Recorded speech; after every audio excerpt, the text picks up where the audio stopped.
The way that this is going to work, just so everybody knows, is we're going to give about a 20 to 25 minute overview of the major points of the fair tax. So what is the fair tax? How is it different from our current tax code? What are its merits? Why do we think it's so beneficial?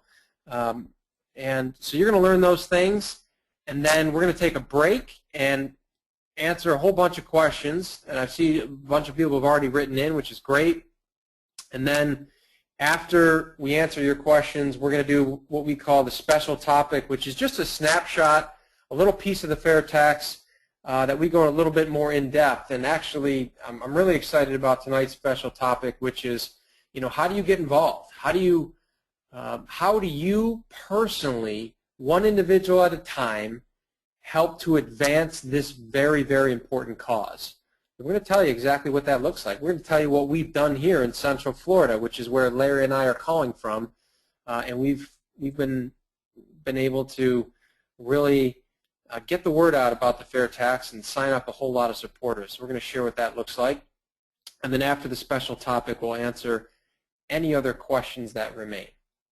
All right, so let's do it. All right, so first of all, one of the things that I'd like to say about the fair tax is that it's just so simple, and that's one of the things that really attracted me to it. For those of you who haven't heard this story, I'll tell you how I got involved. I moved my life down to Florida here in 2006, and just about when I was getting ready to move down from Toronto, Canada to Orlando, Florida, I was in an airport, and I was about to meet my wife for a vacation somewhere. We were actually going to Mexico. I remember it distinctly. Anyway, I was in an airport, and I sat across a guy who was reading the very first fair tax book. And I'm looking at the cover of this book, and for those of you who've read it, you'll know what I mean. For those of you who haven't, it's got a big IRS with a circle around it and a slash through it. And I thought, wow, that's interesting. So I went and picked up that book and right in the airport, and I couldn't put it down. In fact, my wife wasn't too happy with me because literally I was glued to it for 3 or 4 days over our vacation. So anyway, came back, moved my life down to Florida, and I was so moved by this book. And we've all read books, and we think, wow, great message, really neat, great story. And then we put that book down, and oftentimes we don't ever think about it ever again. Well, this was one of those books that I put down, and I thought to myself, I have to get involved. I can't let this be something that I just let everybody else do or figure out, and hopefully they get it done. That's how moving it was for me. And I'm a busy guy, and I was equally a busy guy back then, running my own business and raising a growing family. Well, I made time for this. And so if you're new to this cause, if you're new on this webinar, if it's the first time you're hearing about it, we hope that what you hear tonight inspires you to not let this be something that you just say, oh, that's pretty neat. We want you to get involved and help to advance this cause, and that's exactly what we'll be talking about in our special topic. So, getting started here, let's first think about right now about our current tax code. So our current tax code is over 70, well, I think it's now over 75,000 pages, right? It is so convoluted that no two tax attorneys or tax specialists can file the same tax return the same. So clearly something has to be done, because right now our current tax code is not serving the individuals of this country. It's not serving our government, and it's not serving this country. And so I made a little list here of all the things that really need to be retooled, and we believe the fair tax reverses all of these negative points that I'll share with you right here. So number one, it's convoluted. I just shared that, over 75,000 pages, right? Number two, it punishes growth and expansion, and it inspires the wrong behavior. And so think about it. When you make more money and grow your business, the government takes more of that away. Does that inspire the behavior that the government suggests it wants to create, which is growth in our economy? No, absolutely not. What does it do? It inspires hoarding. It inspires sheltering. It inspires trying to keep as much of growth shielded from the government as possible, so that we don't get punished more. And so we want to have a tax code, ladies and gentlemen, that, yes, funds our government and allows it to operate in an efficient and effective way, but we also want to have a tax code and a tax system that inspires growth and expansion. And you'll see in just a bit why the Fair Tax does exactly that. So the other thing is lack of transparency and, as a result, loopholes. So think about it, 75,000 pages, right? So what we see happening more and more, and there's just so many stories of this, is that if a congressperson wants to do something that is self-serving personally or for their district, well, they don't have to be transparent about it. They bring it to the floor, and of course the other Congress members ask them how they're going to pay for it, and they pull a lever. They change the language in one of those 75,000 pages of our tax code, and we the consumers, we an American public, we never know about that. And so they get to operate in this cloud, in this shroud that hides what goes on there. And as I've gotten involved in the Fair Tax, I've just by osmosis gotten to learn and study what our forefathers put together and how our government was operated with transparency and out of civic duty. And we've gotten so far away from that, it's scary, right? So with the Fair Taxes, you'll see we remove the shroud and we operate completely in the sunshine, if you will. Horribly inefficient. So I don't think that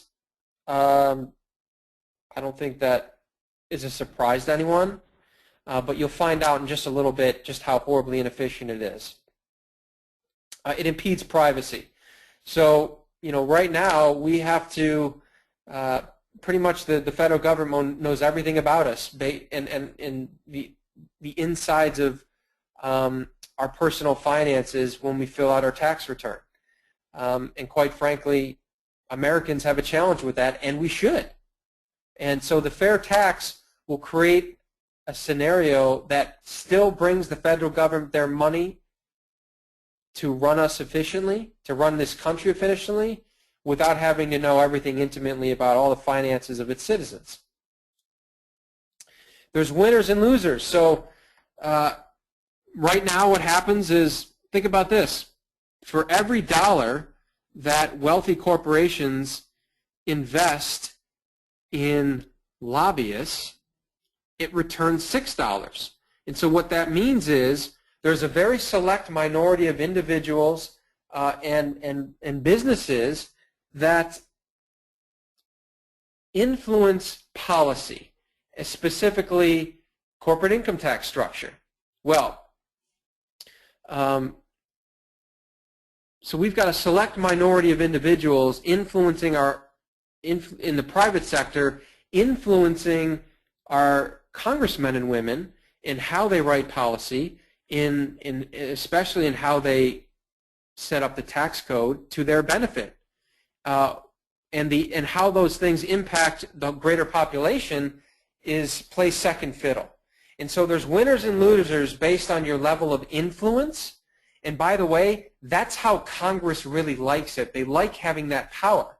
And so again, with the Fair Tax, as you'll see, there's not winners and losers. Everyone is treated fairly, and yet we still create progression. So the Fair Tax is still very progressive, and you'll see that. And you'll see in just a bit as we get into the depths of this presentation that a massive transfer of power goes from a very select minority of our elected officials back to the people. So we'll show what that looks like. And then finally, currently our current tax system is very time-intensive and laborious. And I believe in the Fair Tax book, they suggest that somewhere around, I forget the exact number, but it's $200 or $300 billion a year is translated in just in the amount of time that collectively Americans and business owners spend on making tax decisions. Now, can you imagine if we reinvested that time and labor into making better, higher quality products and services for the world? That's exactly what the FairTax would do. All right, so so now that we have a good snapshot on why our current tax code is so inefficient and ineffective, now let's take a look at how the FairTax brings solutions to each and every one of these areas. Okay, so again, if you're joining us for the very first time, the FairTax is legislation that exists in Congress right now. It's known as H.R. 25 in the House, S-122 in the Senate. And so one of the first things that we say is that the FairTax, it isn't convoluted. It's not 75,000 pages. It's a bill that's 131 pages double-spaced. So it is very, very simple. And one of the things we encourage is that you go to the website fairtax.org. Fairtax.org. If you haven't already done this, when you've got a little bit of time on your hands, go ahead and print out that tax code. And you could read this thing cover to cover in a couple of days, whereas, you know, right now it would be impossible in a lifetime to get through it. So simplicity is key, right? All right. So I mentioned earlier that our current tax code punishes growth and expansion, and it incentivizes the wrong behavior. The FairTax right now, or the FairTax would support growth. So simple, the FairTax is a consumption tax. It is not an income tax. So you only pay taxes on what you spend, not on what you earn. And what the FairTax would do would eliminate all federal taxes and would repeal the 16th Amendment. Right? Simple. So when you go and buy something, the FairTax is embedded in that, and you pay your fair share. So income taxes, personal income taxes, corporate income taxes, with tax withholdings, FICA taxes, Social Security, Medicare, death tax, gift tax, capital gains tax, alternative minimum tax, and any other tax that I'm forgetting at the federal level, all go away. And it is simply replaced with one very simple retail national sales tax. Period. End of story. That's it. All right, so let's go back to supporting growth. When a company makes more money, the government, under the FairTax, the government doesn't take more of it. The company keeps 100% of that. If you as an individual go out and make more money, you don't get more of that taken away from you. You get to keep that. And if you want to go out and spend it on a brand new car or a brand new home or brand new clothing, or go out to eat more at a nice restaurant, or go stay at a nice hotel, or go on a nice vacation, well, that's when the federal government will receive more money from you, but only by choice, because you've chosen to go out and spend more. Now, I want to say this. The reason why, one of the things that we say about the FairTax is that it's revenue neutral. So what that means is that the FairTax, based on all the studies, and by the way, $23 million of independent research was put into creating and researching the FairTax legislation and writing that legislation. And it was done by some of the most brilliant economic minds in the country. In fact, the $23 million spent is the most money ever invested on tax reform. So understand that the way it was created was when the FairTax gets implemented, it'll generate the same amount of income as the federal government currently brings in right now. And as a result of putting more money back in people's pockets and back in companies' pockets, growth is going to happen in a big way. So let's take a look at what some of those things might look like. So first of all, it's estimated that $30 trillion and individual and corporate wealth is parked in offshore banking centers. That money is going to be attracted back into the USA. In fact, $1 trillion is estimated to come back and flow back in within the first year. Why? Because the people and the businesses that are shielding this money are going to do what they know best to grow it. They're going to grow their businesses. They're going to reinvest it back in their businesses. In fact, a poll was taken of wealthy business owners, and that is exactly what they suggested. That if personal and corporate and capital gains taxes will go away, they're going to start to take that money out of their offshore banking centers and grow and expand their businesses at a much more rapid rate, which means more jobs. And by the way, with more jobs, the economy flourishes. And as more people are working and keeping 100% of their paycheck rather than having a percentage of it withheld, they've got more disposable income than ever before. The average American's disposable income is going to increase by 29%. And what are we going to do when we make more money? Are we going to hoard it? No. What do Americans do? We do what we do best. We go out and we spend. We are a quality-driven society. We're going to buy new things. We're going to buy new cars and new houses and new clothes and go out on nicer vacations, because that's what we do in a capitalistic society, isn't it? So businesses and retailers are going to thrive as a result. The U.S. is going to become a corporate headquarter haven. Why? Because as corporate income taxes go to zero, we will have the lowest effective corporate tax rate in the world. And businesses from around the world will flock to the United States to open up their international corporate headquarters. And as they do that, they'll need infrastructure and they'll need staff. That means jobs, people. Lots and lots of jobs. And of course, the underground economy that is estimated at $2 trillion right now, they pay their fair share. So all the people in the world, in the country right now, the illegal immigrants and the tax avoiders and the drug dealers and anybody else that's dealing in cash and not properly filing an income tax return or not filing one at all, guess what? Every time they go to the grocery store or every time they go to the mall and buy a new pair of jeans or every time they buy a new car or whatever it is that they do, they're going to be paying their fair share. And we broaden our base and we fairly collect taxes from everyone. And you'll see a little bit later on in the presentation how it gets even more fair. All right. So we talk about how it's going to absolutely stimulate our economy. Well, I mentioned before, lack of transparency and loopholes, right? Congress likes it that way, guys.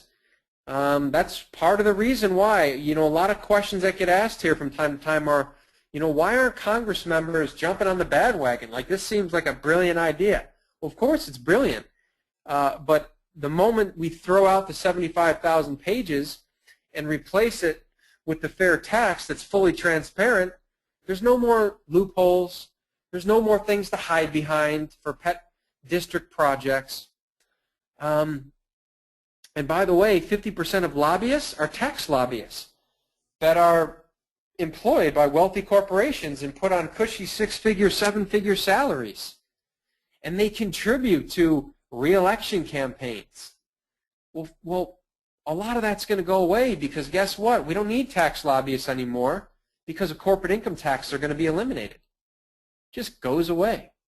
So we're going to be fully transparent. In fact, when you go out and buy something, you're going to see right on your receipts, as you see here, you're going to see a 23% government national retail sales tax. It's going to be on your receipts. And that's exactly what the fair tax is. It's 23% purchase on all new goods and retail services. All right? And it's really important to know two words, new and retail. So used goods are not taxed, and business-to-business transactions aren't taxed. And one of the great examples I like. Welcome to GoToWebinar, Webinars Made Easy. and you want to talk about efficiency, right now the IRS costs $10 billion to operate annually.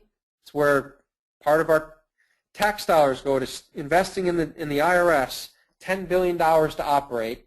And by the way, they only collect 75% of the taxes that they should be collecting. So it costs $10 billion to run only to get 75% of what they should be getting. Well, with the fair tax, we would abolish the IRS. We would defund it over a 3-year period, and it would just go away. Efficient and simple. Privacy protected and efficient. You pay your taxes when you make your purchases, right? Very efficient. No filling out detailed income tax forms. And then let's talk finally about fairness one more time. So everybody pays their fair share. We already talked about that. But there's a really important element that was written into the fair tax legislation, and it's called the prebate. And the prebate assures that no one pays federal taxes up to the poverty level. So here's what we mean. Here's what this looks like if this is your first time hearing about this. See, what's going to happen is the Department of Health and Human Services has created poverty level limit matrix. What we mean by that is they've determined that based on the size of your household, here's what the poverty level spending means. So if you spend X amount of dollars based on the size of your family, you will have met the poverty level limit threshold. And so what the fair tax does is it reimburses in advance all of the taxes that everyone, not based on your income, that every valid household spends up to the poverty level. Here's what that means in dollars and cents to you. So if you look at this, this is the 2013 Fair Tax Prebate Schedule. And if you'll move your eyes to the right side of the screen and look at family size of 4. So we're looking at a married couple with 2 children. And then move your eyeballs to the right. The Department of Health and Human Services has suggested that your annual consumption allowance, in other words, the poverty level threshold for a married family with 2 dependents, total of 4 people in the household, is $30,260. Well, if you multiply that times the fair tax rate of 23%, then that means that family will have paid $6,960 in taxes on poverty level spending. And the prebate reimburses that family monthly in advance for that basic necessity spending. So you take that $6,960 that you will have been taxed on annually, you divide it by 12, and every single month, at the beginning of the month, you will get a brand new check delivered to you by the federal government in the amount of $580. And that's reimbursing you in advance for the 23% federal tax that you're going to pay on the basic necessities of life. And that's how the prebate works. So it is extremely fair. Everybody gets this. It's not based, there's no winners and losers based on your income. Whether you make $1 million a year or only $10,000 a year, if you're a qualifying American with a valid Social Security number, you'll receive this prebate check every single month at the beginning of the month based on the size of your household. Simple and fair. Now, let's talk about the impact on pricing for a second. So think about our current pricing system. So not only are we getting taxed on our income, but quite honestly, if you think about it, really there's a sales tax as well, because businesses pass off their income taxes and their costs to comply to the federal tax code to the consumer. And that's reflected in the prices of everything that we buy. So think about it. If you go to the mall to buy a pair of jeans, and let's say these pair of designer jeans cost $100. Well, guess what? that retailer has figured out in advance what they want their profit margin to be. And let's say that they are looking for a 20% profit margin. That means they've taken all of their expenses to run their business and to produce that jeans on a per pair of jeans basis and suggest it costs them $80. Well, inside of that $80, a line item is their business income taxes, and another line item is their cost to comply to the federal tax code. That is perhaps paying accountants, paying tax attorneys, paying people to help them make tax decisions. That goes into their costs, and that is reflected ultimately in the $100 of the price that we pay for those jeans. Well, that income taxes for the business and their cost to comply to the tax code is what we consider the embedded tax that is reflected in our prices, and it is approximately 22% of what we pay at the cash register for every single good and service. So what happens is very simply that embedded tax of 22% comes out, and the fair tax of 23% gets inserted. And what that means is, while it's not a perfect, simple 22% out, 23% in, what it roughly means is that prices are going to increase somewhere, we think, around that 5 to 10% range. That's our best estimate. But understand that you're going to be much better off. Why? Because number one, you're going to be taking home 100% of your paycheck. Any investments that you had, once the fair tax gets implemented, any investments that you originally invested in that get taxed when you take them out of their investment instruments, you now get to keep 100% of that. There's no tax penalty when you take them out. And understand that prices aren't going to go up by 23% because remember, the embedded costs go out and are removed of 22%. So initially, prices are going to go up perhaps between 5 and 10%, and then in order to stay competitive, businesses are going to lower their prices ultimately to capture more market share, and they'll come back down to pre-fair tax levels. So that is the impact on prices, and remember, we're going to see a boom in our economy. So if you think about the 7 items that I listed on that list of all the things that are inefficient, unstable, insecure, ineffective with our current convoluted tax code, and the fact that the fair tax brings solution to all of those areas and is like jet fuel for our economy, who in the world would not want that? Well, the only one whose income is currently derived from our tax code. Lobbyists, politicians who like to hide behind their cloud and their shroud so that they can maneuver without us knowing about it. IRS workers. That's it, guys. That's it. So,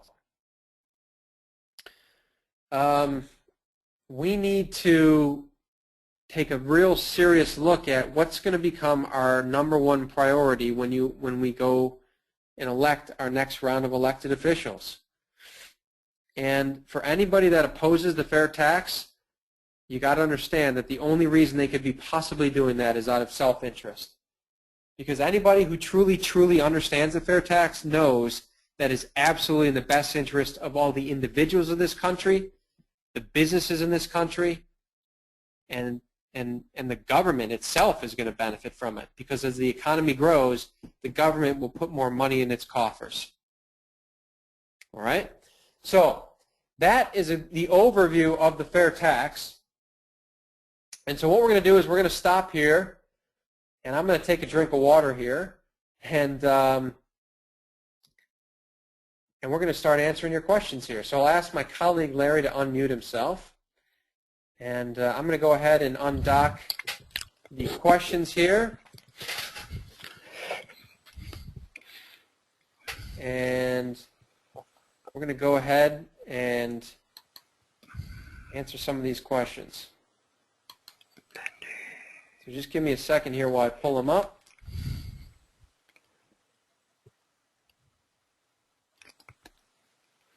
By the way, Larry, if I could ask you, did you see my screen advancing?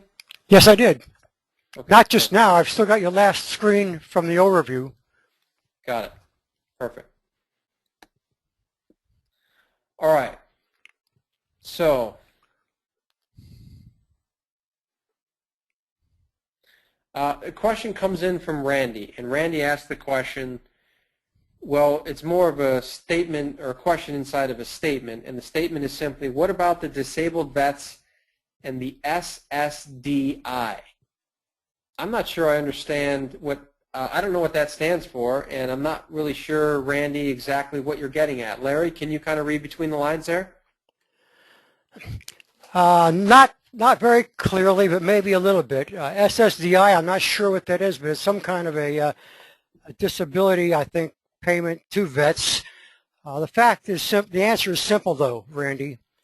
The FairTax does not affect any of the spending programs. The choice or the decision of the founders of the FairTax was that we would attack one big issue, how the government achieves its income. And we'll leave that spending issue to other folks, and when we get this one done, we'll join them because we know spending is out of control also. Mark? Yeah, thank you, Larry.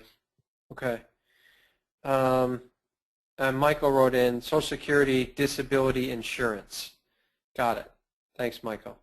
And Randy, if you need more color in that, just please write back in, and we'll be happy to fill in anything more. Brian asked the question, wait a minute, prices, I thought they would only increase by 1%, not necessarily 5 to 10%, so the book says. That is the best estimate, Brian, that I've heard come from FFTA. FFTA stands for, Larry, I just had a complete brain meltdown. You want to try some of my drugs? Yeah, I think I need some of your drugs. FFTA is the organization that ultimately governs, if you will, the FairTax and runs it centrally. And they've put out that they suggest, based on the economists who have written the FairTax legislation, that in their best estimate, prices will potentially increase between 5 to 10% in the first year, but very quickly in the year after that start to decrease and come back down. But the straight answer is we don't really know. So Larry, is there anything else that you would add to that? No, it's a very, very complex issue, and it just cannot be predicted adequately. We throw these numbers up as best guesstimates. We hope we're close to being right, but there's no telling where it's going to come out. Yeah. Okay, so Peter writes in, if the FairTax taxes one on what they spend, doesn't that apply to the state and municipal taxes as well? I've read taxes on certain jurisdictions are hidden in the FairTax, and I would like to know more about this. Here's what I'm going to say, and then I'm going to let Larry expand. The FairTax only addresses taxation at the federal level. So it doesn't address state taxes. The states will have to make their own decisions about potentially making changes to their own tax structure. It simply addresses taxes at the federal level, period, end of story. So state and municipal taxes, Peter, are just simply not included, are not part of the equation. Now, if the federal government goes the way of the FairTax and eliminates income taxes and all the other taxes and replaces it with simply one sales tax, it's more than likely that the states will do that. In fact, there's a handful of states that already have that kind of legislation on the docket right now, where they're eliminating state income taxes and or property taxes and replacing those with one state sales tax. So that's what I can address to your question. If Larry wants to fill in anything else with respect to jurisdictions or hidden inside the fair tax, I'm not aware of that. But Larry, is there anything else you want to speak to that? Well, I read that a little bit differently than you did, Mark. Okay. I think what Peter is asking is, will we be paying tax on the tax that governments charge for their services? I don't have what I would consider a good answer for that, but here's my thought. If we are paying a fee to the government, let's say for trash collection, they're going to have their costs embedded in that just like a business does. So essentially, if you want to call that a tax, then we're paying a tax on it also. However, if it's just a tax that is being assessed to us and we're paying that, I do not know if that's going to be taxed, but I think not. And I'll make a note on that and see if I can get an answer. Peter, if you'll send me an email so I get your email address, I'll be happy to respond with whatever I find out. Yeah. Thank you, Larry.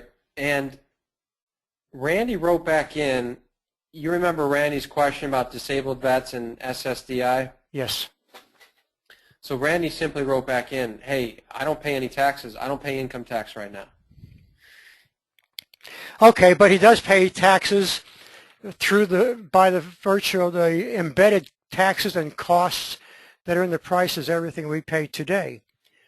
So that even though, the research that Mark referred to found that everything we buy today, depending on the particular industry it comes from, has within that price their taxes and costs that run from 20 to 25%.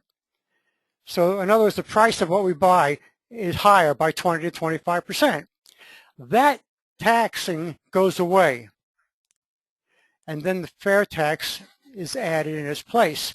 Now that's why Mark referred to the fact that the taxes will be higher, the prices will be higher with the fair tax in place, because just because 23% comes out of the product cost when the taxes that are embedded go away, some of that is retained as employee income and is still going to be the cost of doing business, and therefore in the cost of the product as it goes through the pipeline. But there won't be any multiplying or any compounding of that as it goes through, because there's no tax, there's literally no more tax embedded in there. And that, once again, is a complex issue, and we've got some papers that may address that a little bit clearer for you. I can't memorize everything I read, and I just know that it's there, and I have to go back and review it to see exactly what it says again. Thank you, Randy. Mark? Yeah, and one other thing for Randy is, don't forget, Randy, that you're going to get the prebate. So there's going to be a brand new revenue stream coming into your household every single month, reimbursing you in advance each month for federal tax you pay on basic necessities of life up to the poverty level limit. And again, you're suggesting that, I believe by Randy's statement, and Randy, if I'm wrong on this, feel free to write back in and push back. You're suggesting that, if I'm reading between the lines, that you may be in a worse position financially because of the fair tax, because you say you don't pay tax right now.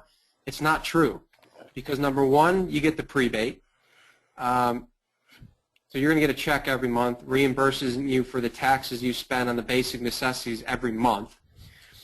Number two, the embedded costs that you pay when you buy things right now are going to go away. And number three, prices after a year or two are going to come back down to pre-fair tax levels. So you're not even going to recognize an increase in prices after some time goes by. So at the end of the day, you're going to come out on the positive side of that. If you're living solely on your SSDI, Randy, you are not going to be paying any tax under the fair tax, because you're going to be living under the poverty level line anyway, which is what you're doing now. So your income will be a little bit better because of the prebate, and you won't see any increase in your costs that isn't covered by the prebate. Mark? Yeah, perfect, Larry. By the way, I had said before that the fair tax would eliminate all, I must have misspoke, federal taxes. It doesn't eliminate all federal taxes. So like, for example, there's excise taxes on perhaps gas or liquor or cigarettes. The fair tax eliminates all taxes related to income. So personal income taxes, corporate income taxes, capital gains, state taxes, alternative minimum. So I just wanted to make that clarification, and thank you, John, for catching me. All right. A couple more here. We'll hit our special topic, and then we've got a bunch more questions, Larry. So I'm going to hit on a couple more. We'll hit this special topic, and then we'll make sure, stay with us, everybody, because we're going to get all these questions answered. Let's see. This is from Andrew. Given the heavy unionization of the IRS and recent use as a political tool by the Democrats, how do you expect to get 2/3 of the states to agree to abolish the 16th Amendment? That's the special topic, isn't it? That is just about to say, as we're just about to get into that.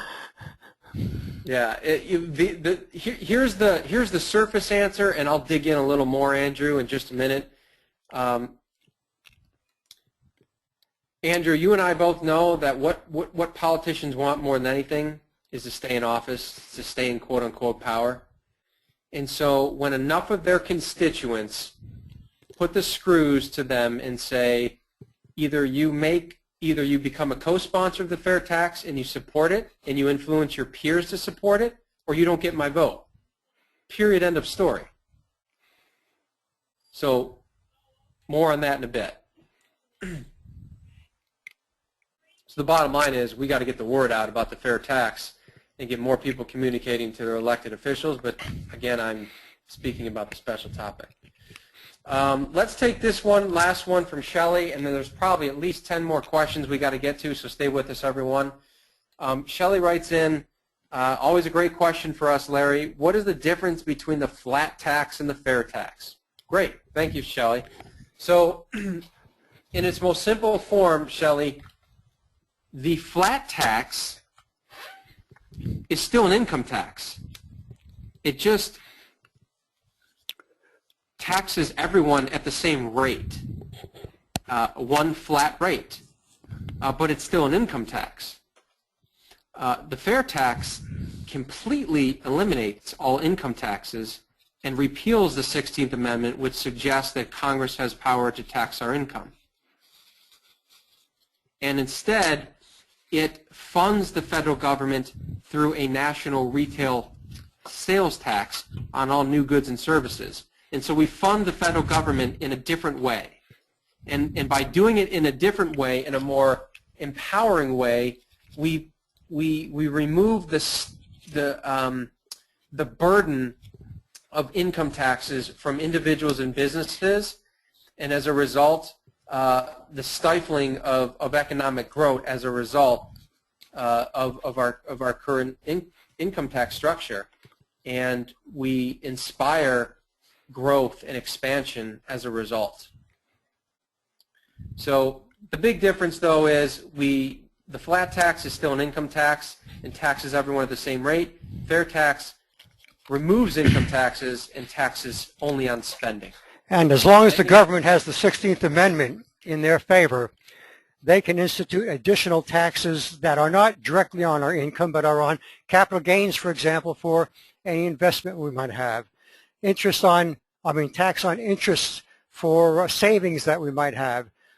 And we want to get rid of that 16th Amendment so that they can no longer tax income and are limited to taxing only one thing, and that's the sale of new goods and services. Mark?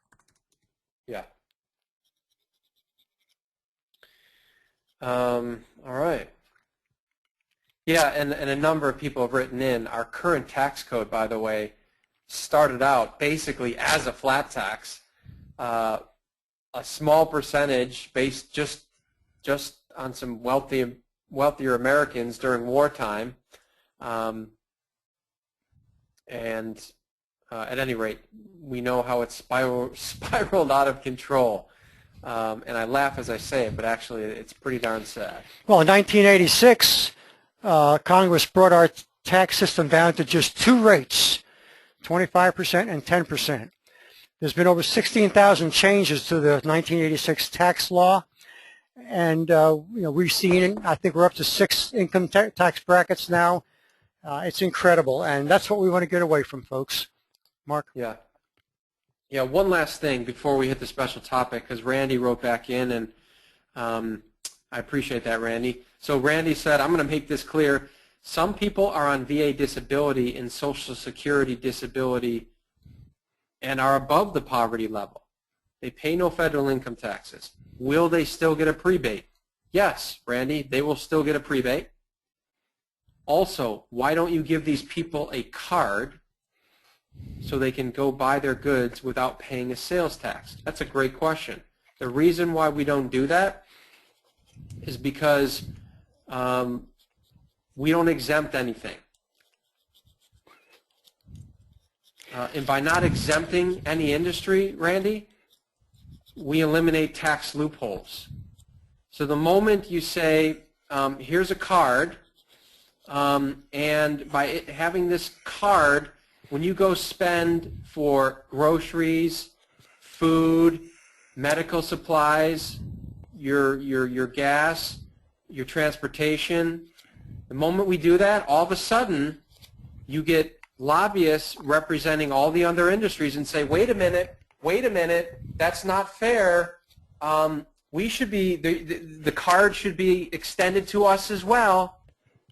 No, thank you. So that's, and I think that's what you were getting at. But in my opinion, that's the best way that I could answer that question. Larry, anything else you would add to that? Yes, it takes having a card, in your case, Randy, as you explained it, means that we are going against one of the foundations, one of the cornerstones of the fair tax, and that is that everyone would be treated the same. And you're saying, let's take this special group of people, veterans, and you are special, and give them a card so they have some exemptions.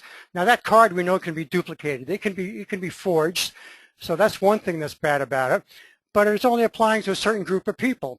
Whereas the prebate applies to everyone, regardless of income, as long as you have a legal residence in this country and a valid Social Security account. And you get the prebate, and it takes care of paying you back for the tax, paying you in advance for the taxes you're going to pay on the essentials of life. Now, when you go above that, you're going to start paying the tax. If you're above this poverty level, as you said, you'll pay the sales tax at that point. But even if you spent twice your poverty level income, so let's say your poverty level, for the sake of a simple number, is $10,000. Let's say you spend $20,000. Your effective tax rate is only 11.5%. Now you say you don't pay any taxes, but we know that in fact you do. And if your income is high enough above the poverty level, you're going to be paying income taxes. Well, you're saying you're not paying any, so that's out of the question. Okay, I'll cut myself off there, Mark. But you'll still be better off, Randy. And if not, I'm sorry to say this way, it's maybe crude, but if not, you're one of a select few people that might have a minor disadvantage compared to the bigger disadvantage of what the fair tax will do for the entire nation and its economy. And if this economy goes down the tubes, your SSDI is going to go down the tubes along with my VA benefits, and so all of us are going to be in deeper water than we're in now. We have to look at the nation, at the country. What can we do to help it? And put a little patriotism into our outlook. Mark? Yep, thanks, Larry. By the way, Randy wrote in and said thanks. Good answer. All right, thank you, Randy, and by all means, keep writing in if you'd like. All right, let's go to our special topic. So, can I get my special topic up here? So, you know, Larry and I typically we will take a nuance of the fair tax legislation, and we've broken down the fair tax into dozens of different nuances, and we were scratching our heads and we're thinking, what would be a valuable element to talk about? And you know, it hit us that you know, people come away from this and they had a good experience, but they're really not sure what to do next. So we wanted to take a few minutes and share, here's what you can do. Here's what you can do to get involved and stay involved. So the first thing is you go to FairTax.org. FairTax.org is a brilliant website. It's a wealth of information. Larry mentioned earlier in the presentation that there's a lot of white papers there. There's a lot of research there that has been put forth in lay terms, and it literally breaks down, here's the fair tax impact on X, small businesses, charitable donations, manufacturing, service industries, et cetera, et cetera, et cetera. And it's just a wealth of information. So you got to go to Florida, you got to go to fairtax.org. So the next thing you can do is you can give money. And if you go to fairtax.org, there's a conspicuous area where they'll ask you to give. And so going back to, I forget who it was it Andrew or Brian or Randy, I can't remember, but we're getting into the special topic. And you know, the bottom line is we have got to influence our elected officials, and enough elected officials where the majority will make waves in Congress about really making a change and implementing the fair tax and passing this bill. So in order to do that, in order to influence en masse, it takes money. I mean, you see what these congressmen and women, what they spend and what both sides of the aisle are spending on getting their party elected. And so if we want to have influence, we've got to have some money, right? And so if just every supporter would give $10 a month, and you know, one of the things that I decided to do was I decided to go on autopilot. I get a certain amount of money just deducted from my bank account every month. It's a manageable amount for me and my family, and I give to it. And so if you believe this is a worthy cause, then we invite you to consider that. So the next thing is you got to give time. You got to volunteer. And so what you could do is you go to fairtax.org and you go to grassroots and you plug in your zip code and you find a group that's near you. And that's exactly what I did when I moved to Florida. I read the book. I got inspired. I went to the website. I plugged in my zip code, and that's how I met Larry Walters. He was running a local fair tax group, and I've been involved ever since. And so what does that look like? Well, we get out, and anytime there's a public event happening, we organize, and we get a booth. We set up our booth, and we often get that booth space for free because we're in a nonprofit status, and we hand out pamphlets as people walk by. And we get them to sign a postcard that we mail in or that we give to our congressperson in our district to give to hand in to the federal government, and it says that you support the fair tax, and that postcard will go out to your elected officials. So there's lots that you can do as a volunteer, and if there isn't anything in your area, then you can start a local fair tax group. And we've got all the infrastructure in place as to what that looks like and how you can start inviting people into your group and hosting a weekly or a monthly meeting and organizing and getting out at public events. And then, you know, certainly what you can do is you can bring people to the webinar. And so we host this webinar, which is a wonderful resource that is absolutely free for you, that you can hop on your laptop and stay in your recliner and not have to leave your home and get educated. So bring people to this webinar. So these are the major ways that you can make a difference. And this is what it's going to take, everybody. This is what we call a grassroots effort. And so we need your support. If this resonated with you, then we need you to go to fairtax.org. We need you to give money. We need you to find your local group and volunteer your time and get involved and start talking to everybody you know and ask them, hey, have you heard about the legislation that would eliminate income taxes and abolish the IRS? Have you heard about that? Would allow you to keep your whole paycheck? What an incredible conversation starter.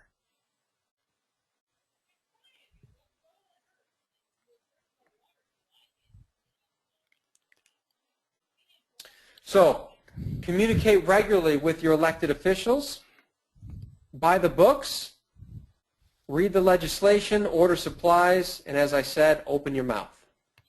And these are the things that will make a difference.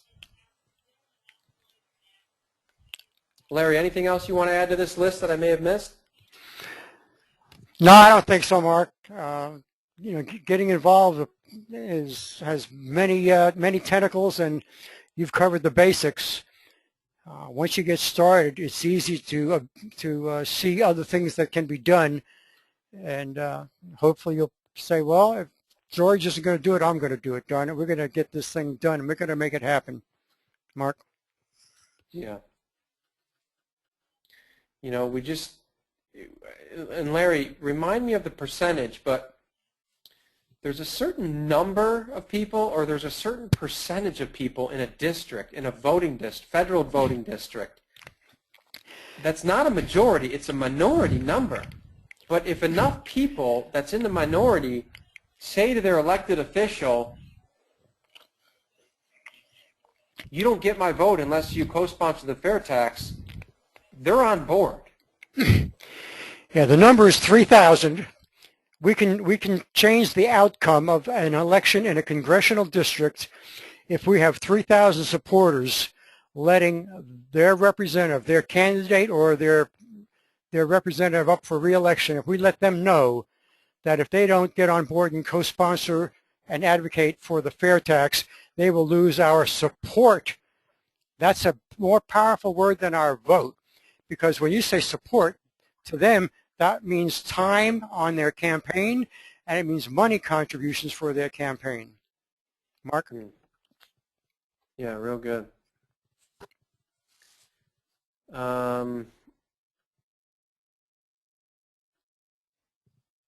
Yeah, and there's, I'm sorry, somebody wrote in about a fair tax, or sorry, a Facebook page. Yes. That, and it escapes me right now, and I'm sorry. It's Randy Fisher.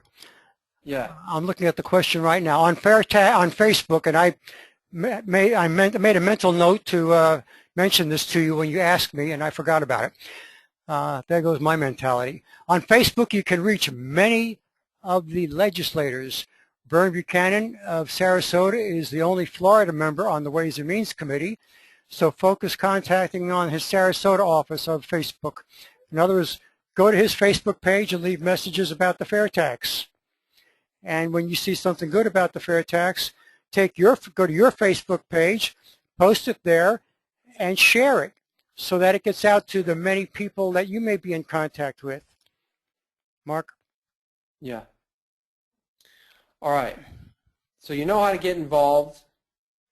Actually, let me back up here.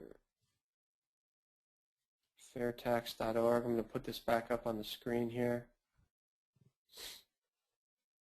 And let's answer the rest of your questions. So there's probably about 8 or 10 more questions, and we're going to answer them. So we appreciate you sticking with us, and we'll try to answer these efficiently in the next 7 minutes or so. And you'll just have to hold off on your 9 o'clock TV for 7 more minutes, maybe 10 more. Okay, so Beth writes in, how will American citizens living overseas be taxed? I don't think they will be taxed, Larry. Am I wrong on that? But no, right? Because income is not being taxed any longer. The only way they can be taxed is if they buy something in America. Let them live overseas and enjoy their wealth. That's freedom, folks. Yeah. Can we get the PowerPoint from fairtax.org? FairTax doesn't have this. Larry and I have this. So the email you've gotten that reminded you of this, just respond to it, reply, and just put in the subject line, I'd like the PowerPoint, and we'll go ahead and send it to you. Okay, Peggy writes in, can you explain the confusion between 23 and 30%?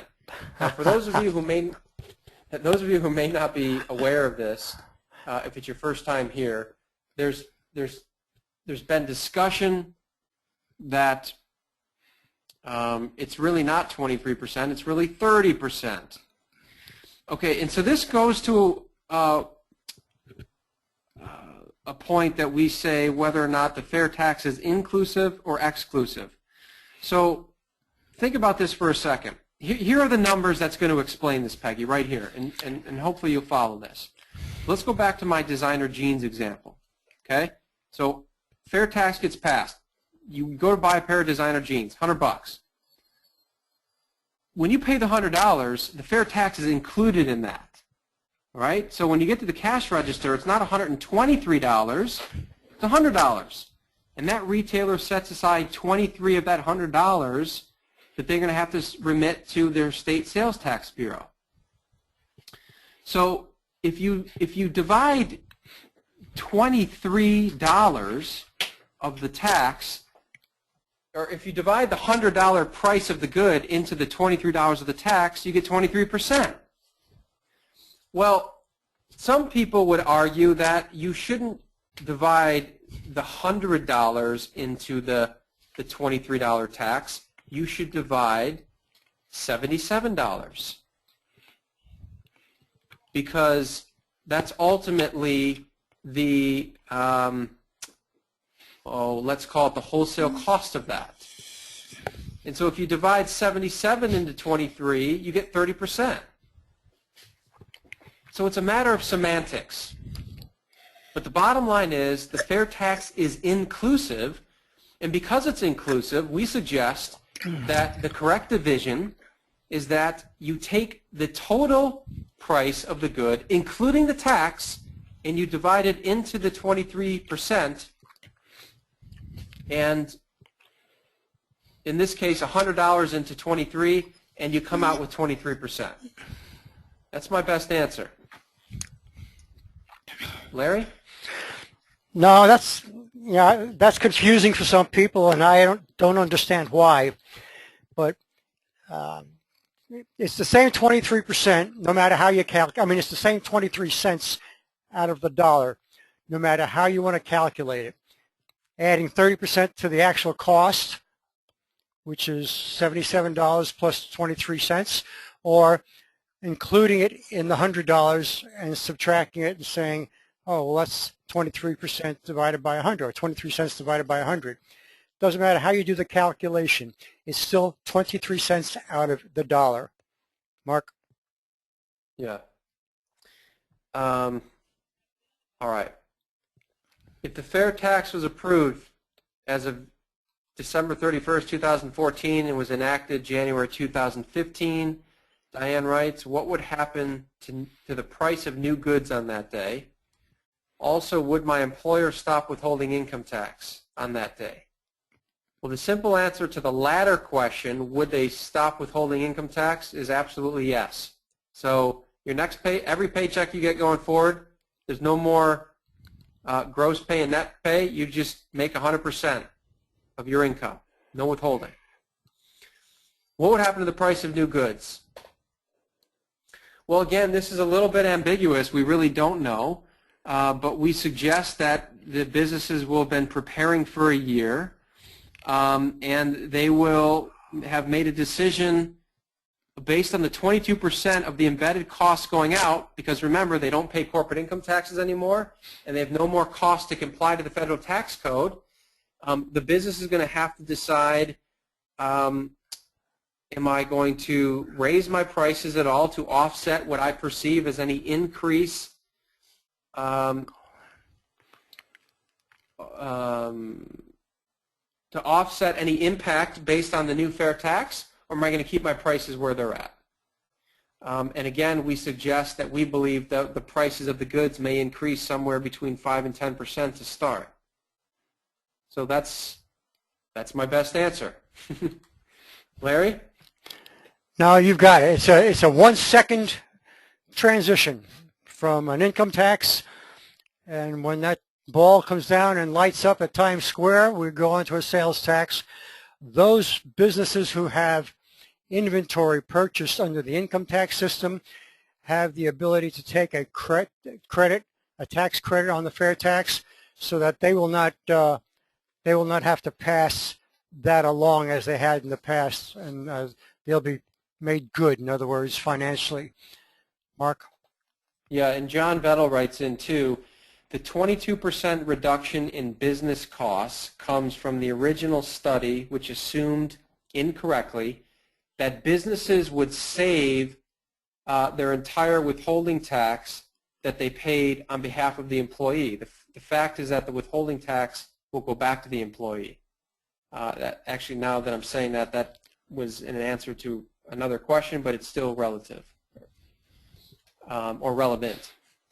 All right, Colin writes in, the biggest argument against the fair tax I've seen is that there will be a huge increase in costs to state and local governments, since they will be liable for the 23% tax on wages and purchases, etc. Is the fair tax really going to hurt state and local governments? Well, first of all, I don't understand this statement that suggests local and state governments are going to be liable for 23% tax on wages. There are no more tax on wages. So I don't understand that. Overall, is the fair tax really going to hurt state and local governments? I don't have anything in my repertoire, Larry, that suggests why that would be the case. Do you? No, and there's a pretty good paper that's available that it goes into detail on that. But you have to consider, and Mark, yes, they will be paying the 23% on the wages, because that's considered a service that employee is providing to the employer. The worker is providing to the job owner. So that's true, but that'll be in the cost that they get from their customers, which is the citizens.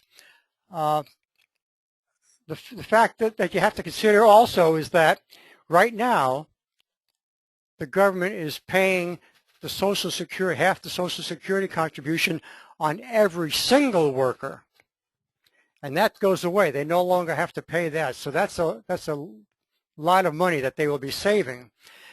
And the wages that are taxed are only those wages of people in the government who are working for, well, I won't get into that detail, but people in the government who are providing a specific product or service to the consumer. So if the government agency we're talking about is providing waste baskets to the consumer, then they're providing a product that is taxable. And the wages that employer that's in that department is getting is part of the cost of doing business, and it's going to be in the cost of the product that gets sold. So the consumer is going to pay that 23%, and the government is responsible then for paying that 23%, technically on the wages, but it will be bundled into the cost of them doing business for selling a consumable product, a consumable item. Mark, hope I didn't confuse you more. Well, you know, thank you, Larry. And one thing I will say that, look, the fair tax, when it gets implemented, probably won't be 100% perfect, but it'll be 99% better than what we got, and we'll iron out the things that aren't perfect. So, you know, it is interesting when every once in a while, if a point gets brought up and somebody says, well, you know, that doesn't make sense, and it's this one little tiny minutia nuanced point. And look, you think about what we have right now, guys. think about this current income tax structure that we have that is stifling to American businesses and individuals. And we need real reform. We don't need Band-Aids on what we've got. We need something brand new, and the fair tax will do so much more good. It's really incredible to think about. And so if there's a couple of speed bumps we got to get over, then you know, we'll get over them. But think about the bigger picture too. What is the probability of this being passed, and what can we do to help? Well, I know we answered the latter part of that question. The probability, well, probability is, let's just say, is fair right now, and we need more co-sponsors.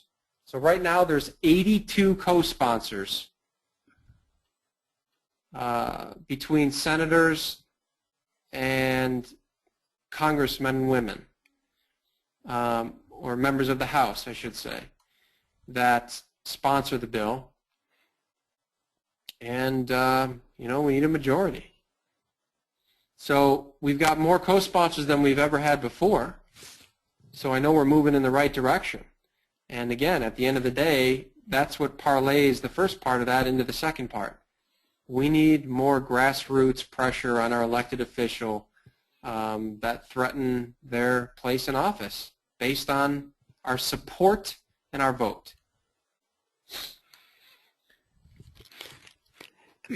There's a question here, Mark. I don't know if you saw it, and I missed you responding, but somebody had a question about whether or not health insurance premiums would be taxed as a new good or a new service. Yep. Go ahead. I was getting to that. Did you answer that?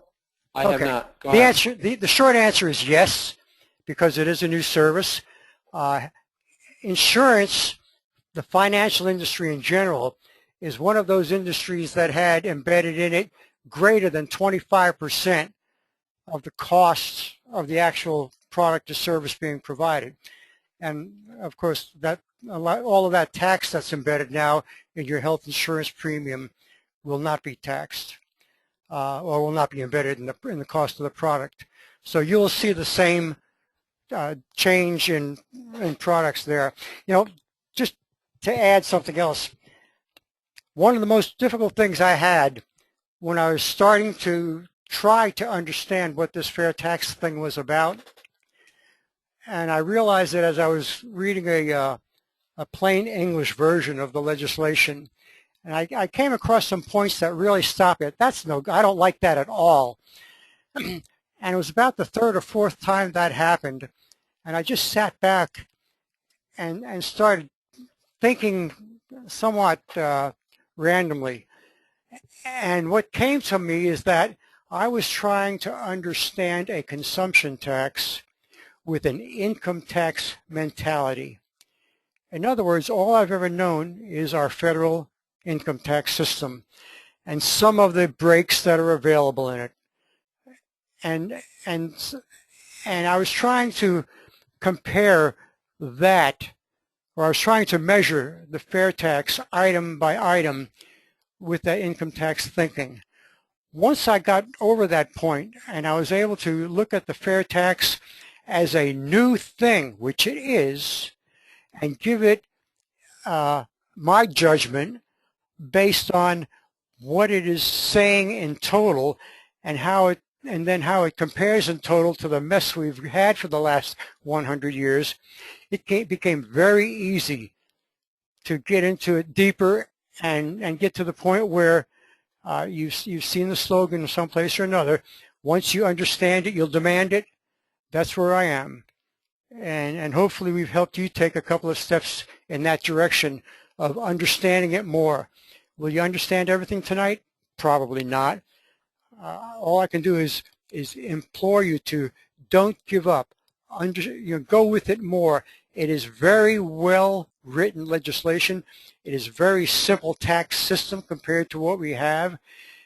Once it is in place and our economy starts to grow, and it's going to start to grow because businesses are growing, and when businesses grow, job opportunities grow, And when job opportunities grow, what happens to our income? Because there's demand for our service.